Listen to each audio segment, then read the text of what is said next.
మొత్తం నేల మట్టం చేశారన్న. ఎన్ని గంటలకు వచ్చిండ్రు రాత్రిపూట? 4:30. మీరు అడిగినరా? 3 గంటలకు ఎందుకు వచ్చిండ్రు దొంగల్లాగా అని చెప్పి అడిగినరా? 3 గంటలకు ఎందుకు వచ్చినా అడిగిందా? మీరు డోజర్లు ఎందుకు పట్టుకొచ్చిందని చెప్పి అడిగిందా?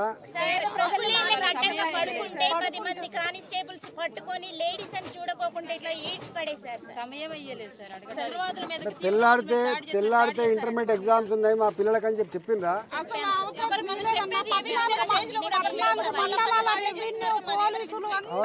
ఈ పేదల మీదకి ఇంతమంది పోలీసులు ఎందుకు వచ్చిందని చెప్పి అడిగిండ్రా?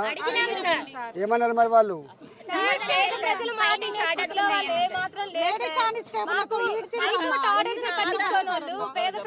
ఏమింటారు సార్? ఇంకా పేద ప్రజల మాట ఏమింటారు? హైకోర్టు ఆర్డర్స్ నే రెస్పెక్ట్ చేయని వాళ్ళు, హైకోర్టే పట్టించుకోని వాళ్ళు మా పేద ప్రజల మాట ఏమింటారు సార్? అంటే ఏమని చెప్పిండ్రు? హైకోర్టు ఆర్డర్ అని చెప్పిండ్రా? సిసిఎల్ ఆర్డర్ అని చెప్పిండ్రా? ఏమని చెప్పింది? వితౌట్ ఎనీ నోటీస్ లేదు, ఇన్ఫర్మేషన్ లేదు, ఏం లేదు. మేమేదో పాకిస్తాన్ వాళ్ళలాగా మా మీద యుద్ధానికి 4000 మంది ఫోర్స్ నింపారు సార్. ఇక్కడ ఉంది 600 మంది 700 మంది, అందరు పనులు చేసుకోవడానికి వెళ్ళారు. పొద్దున్నే సార్ మేమేమన్నా శత్రువులమా సార్? పేద ప్రజల మీదకి అంతమంది ఫోర్స్ నింపడం ఏంటి? మున్సిపాలిటీ వాళ్ళు ఏంటి, ఎంఆర్ఓలు ఏంటి, పోలీసులు ఏంటి, మిలిటరీ ఏంటి, అందరినీ దింపారు సార్. 4000 మంది బెటాలియన్ సార్. సామాన్లు చదువుకునేంత సాయంత్రం 4 లోపు మొత్తం నేలమట్టం అయిందన్న. అంటే మీ వండుకునే స్టవ్లు కథం పట్టించిండ్రు, ప్లేట్ల కథం పట్టించిండ్రు, మీకున్న బట్టలు తీసుకుపోయిండ్రు. సార్ వీళ్ళు ఇంటి నెంబర్లు ఉన్నాయి, ఇంటి పన్నులు కూడా కడుతున్నారు సార్. ఇంటి నెంబర్లు ఎలా చేశారు, ఇంటి పన్నులు కూడా కడుతున్నారు. అంటే ఎన్నో సంవత్సరాలుగా మీరు పన్నులు కట్టి ఇంటి పన్ను కట్టింది కూడా పక్క పెట్టిందా?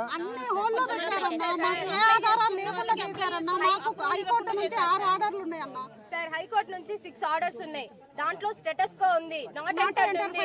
ఇంకా 6 ఆర్డర్స్ లో ఒక ఆర్డర్ ఏంటంటే ఇక్కడ నివసిస్తున్న ప్రజలకి తక్షణమే వాటర్, కరెంటు అన్ని ప్రొవైడ్ చేయమని హైకోర్టు నుంచి ఆర్డర్ వచ్చింది సార్. ఆర్డర్ కూడా కనీసం పట్టించుకోలేదు. స్టేటస్ కో ఉంది. స్టేటస్ కో అంటే ఇల్లు వేయద్దు, ఇల్లు తీయద్దు, ఆర్డర్ కూడా పట్టించుకోలేదు సార్. హైకోర్టు కే రెస్పెక్ట్ చేయని వాళ్ళు ఇంకా మేము న్యాయం కోసం ఎక్కడ వెళ్ళాలి సార్? అన్ని నకిలీ సృష్టించామంటున్నా సార్. దొంగ ఏడుపులు అంటున్నారు,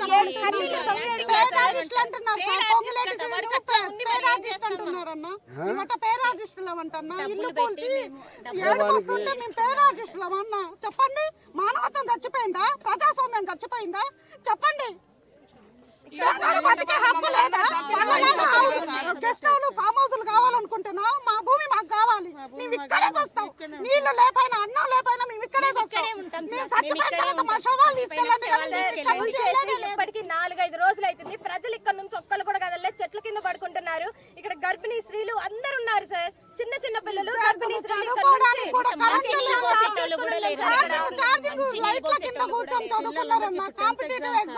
చదువుకోలేని పరిస్థితి. 10th ఎగ్జామ్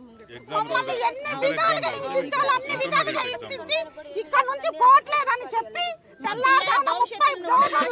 డోజర్లు మున్సిపల్ ఆఫీస్ దగ్గర ఉంచి తెల్లారుజామున పడుకొని ఉంటారని ఒక్కసారిగా దాడి చేస్తే ఎక్కడ పోతామన్నా? చిన్న పిల్లలు మీడియాలో చూడండి 4 రోజులుగా స్టేట్ వైజ్ గా సార్. ఇన్స్పిరేషన్ ఉండాల్సిన కలెక్టరే ఇట్లా చేస్తే ఇంకా మేము చదివి ఉపయోగం లేదు సార్. మా ఎగ్జామ్స్ అన్ని ఆఫ్ చేసుకొని ఇక్కడ ఉన్నాం సార్. మా లైఫ్ రిస్క్ లో పెట్టున్నాం. ఇక్కడ ప్రతి చదువుకునే వాళ్ళు అందరు ఇక్కడ ఉన్నారు. అన్ని సమస్యలతో ఉన్నారు సార్ ఇక్కడ. సార్ ఇది భూదాన భూమి కాదు, ఇది భూదాన భూమి కాదు, ఇది భూదాన భూమి కాదు. వాస్తవంగా ఇది భూదాన భూమి కాదు. మేము వచ్చాం 8 సంవత్సరాల క్రితం వచ్చాం. ఇక్కడ రేకులు వేసుకున్నాం, షెడ్డులు వేసుకున్నాం, పట్టాలు వేసుకున్నాం. అప్పుడే మీరు వెళ్ళగొట్టచ్చు కదా సార్. అప్పుడు వెళ్ళగొడితే మేము వెళ్ళిపోదాం కదా సార్. ఎన్నిసార్లు ఆఫీసుల చుట్టూ తిరిగాం సార్. ఖమ్మం నగరంలో ఏ ఒక్క మనిషిని అడిగినా చెప్తారు, ఏ ఒక్క రోడ్డుని అడిగినా చెప్తారు సార్, ఏ ఒక్క కొట్టుని అడిగినా చెప్తారు సార్. మేము నీళ్ల కోసం, కరెంటు కోసం ప్రతి ఒక్క ఆఫీసు చుట్టూ 8 సంవత్సరాలుగా తిరిగినాం సార్. మాకెవ్వరూ న్యాయం చేయలేదు సార్. విజయలక్ష్మి సార్. నేను మీ దగ్గరికి కూడా వచ్చాను సార్. సార్ ఇల్లులు కట్టుకున్నాక, మేము అప్పులు చేసి ఇల్లు కట్టుకున్నాక నిర్దాక్షిణ్యంగా మేము కట్టుకున్న ఇల్లులు చూస్తుంటే సార్, ఈ రోజు నా పిల్లల్ని తీసుకుని ఆ ఇల్లు కూల్ చేసినాక నేను వేరే ఇంటికి కిరాయికి పోవాలంటే నా ఇంటి రేకులు నేను 1,00,000 రూపాయలు పెట్టి వేసుకున్నా సార్. ఆ రేకులు నేను 6,000కి అమ్ముకొని నేను అది కిరాయి కట్టుకొని ఈ రోజు సామాన్లు అక్కడ పడేసుకున్నా సార్. 1-2 సామాన్లు అక్కడ పడేసుకున్నా. నేను ఉంటే సార్ చెట్టు కింద నా పిల్లల నుంచి అలా సార్. నా పిల్లలు నాకు నా కడుపులు పుట్టడం పాపమా సార్? నా పిల్లల్ని ఇంత దారుణమైన పరిస్థితిలో ఉంచాలా సార్? నేను ఇంత అన్యాయమా సార్? మేము దొంగలమా సార్? దొంగలమా? 8 సంవత్సరాలకి మంత్రులు ఎందుకన్నా చేతగాని మంత్రులు మా భూమి మాకు వచ్చేటట్టు, మేము ఇక్కడ ఉండేటట్టు, మాకు జరిగిన నష్టపరిహారం మేమైతే కట్టుకోలేము సార్. మళ్ళీ మేము జన్మకి కట్టుకోలేము సార్. మాకు ఇల్లు కట్టియండి సార్. మా భూములు మాకు ఇప్పియండి సార్. ప్లీజ్ సార్, మీకు దండం పెడతాం సార్. మీకు చేతులు ఎత్తి దండం పెడతాం. వచ్చారు మళ్ళా రేపు వస్తారు. బీజేపీ మీకు అఫీషియల్ గా ఇల్లు కట్టించే వరకు కూడా ఆ రోజు ఢిల్లీలో మాట్లాడారు వారు.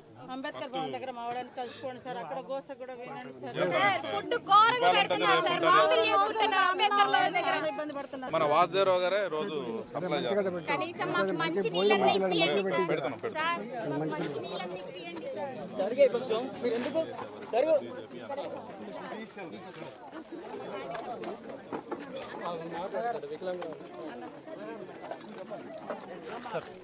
నువ్వు కూడా ఇక్కడే ఉండవమ్మా? ఇక్కడే సార్ మాది. మా ఇల్లు కూడా ఇక్కడే సార్. మేము ఇల్లు కూలకు ముందే మా సామాన్లు తీసుకుంటామని చెప్పినా కూడా అసలు ఆగలేదు సార్. నాకు హెల్ప్ చేసే వాళ్ళు ఎవరు లేరన్నా కూడా ఆకుండా కూలిపేశారు సార్. నా సామాన్లు ఉండిపోయలేదు సార్. ఎంత చేసిన ఎంత బతిలాడినా మా వాళ్ళు వస్తున్నారు, కొంచెం బయట వేసుకుంటున్నా ఆగలేదు సార్. అసలు అట్లా వచ్చి కూలిపేశారు సార్. అసలు నాకంటూ ఎవరు మా వాళ్ళందరూ ఫోన్ చేశారు సార్. నా ఇల్లు కొడుతున్నారంటే మా వాళ్ళు వచ్చే లోపలే మొత్తం కూల్ చేశారు సార్. లోని కూడా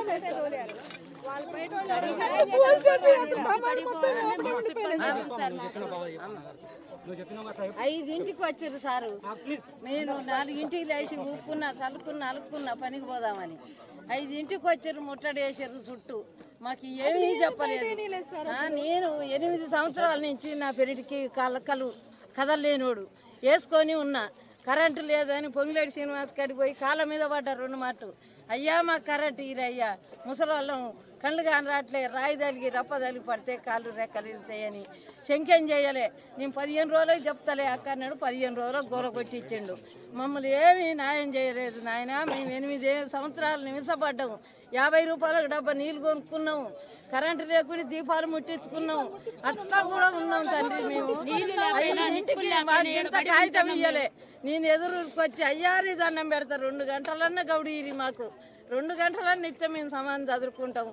అన్న కూడా రానియలే. నా కొడుకు ఫోన్ చేస్తే పెట్రోల్ బంక్ కాడ ఆపిర్రు. 6ంటికి వస్తే 12ంటికి లోపలికి రానిచ్చారు. అంతా సదనమైనాక సదనమైనాక రానియలే. అట్టాడి కష్టాలు పెట్టిర్రు మమ్మల్ని. ఇట్లా చేసిర్రు నాయన. మాకేం న్యాయం చేస్తారో చేయాలి.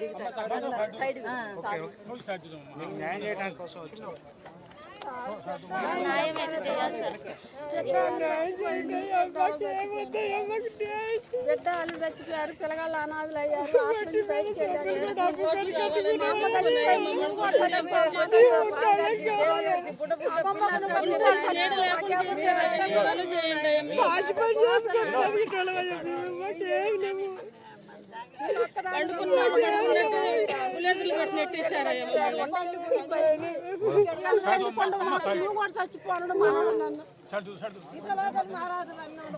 వాళ్ళకి ఇల్లు కట్టి ఆ పిల్లలకి నేను ఉండవు, నేను ఉంటున్నావు ఓడుతున్నావు, నాకు లేదు నమ్మకం. నువ్వు ఉంటావో ఓడుతావు అమ్మమ్మ, నువ్వు ఉండగానే ఎట్లా చేశారు.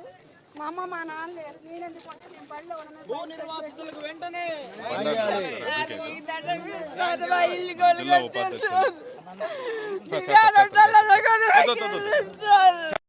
చేస్తారు. వారు వచ్చిందే మీకోసం. వారు ఢిల్లీ నుంచి ఇక్కడికి వచ్చిందే మీకోసం అమ్మా. మీకు న్యాయం చేయడానికే వచ్చారమ్మా. అందరు కలిసి మాకు న్యాయం చేయాల్సి గురించి లేదు సార్. పట్టుకుంటున్నాం సార్. ఈటల గారు ఎంతో మంది పేదలకు అండగా ఉన్నారు. మీకు న్యాయం చేస్తారు. ఖమ్మంలో చరిత్ర లిఖిద్దాం.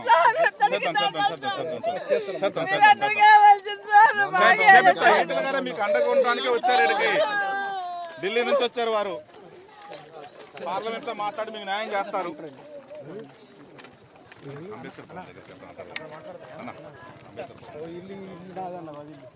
15 లక్షలు పెట్టి కట్టిన భూమి అమ్ముకొని అసలు ఏం లేదు. ఇల్లు